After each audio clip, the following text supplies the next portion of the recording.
எதிர்க்கட்சி தலைவர் எடப்பாடி பழனிசாமி அவர்கள் செய்தியாளர் சந்திக்கிறார். அந்த காட்சிகளை இப்போது பார்க்கலாம்.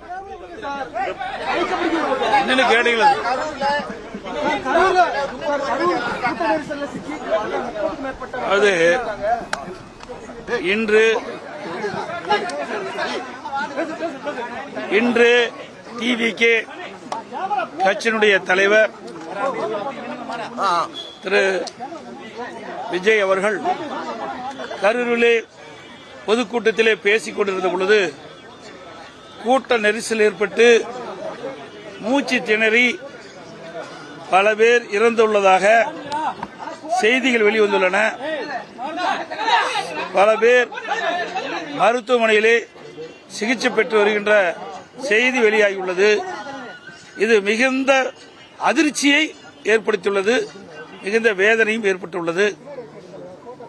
மருத்துவமனையில் சிகிச்சை பெற்று வருகின்றவர்களுக்கு அரசு உரிய முறையில் சிகிச்சை அளித்து அவர்களை காப்பாற்ற வேண்டும் என்று இந்த நேரத்தில் கேட்டு இறந்தவர் குடும்பத்திற்கு எனது ஆழ்ந்த இரங்கலையும் வருத்தத்தையும் தெரிவித்ததோடு அரசு இறந்த குடும்பத்தாருக்கு நிவாரண உதவி வழங்க வேண்டும் என்று கேட்டுக்கொள்கிறேன்.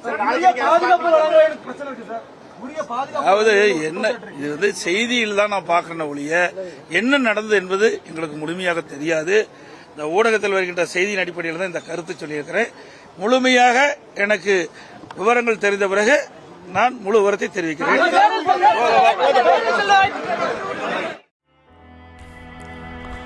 சுப்பிரமணியன், நீங்க ஏற்கனவே குறிப்பிட்டிருந்தீங்க எதிர்க்கட்சி தலைவர் எடப்பாடி பழனிசாமி அவர்கள் இறந்தவர்களுடைய குடும்பத்திற்கு ஆழ்ந்த இரங்கல்களை தெரிவித்திருக்கிறார்.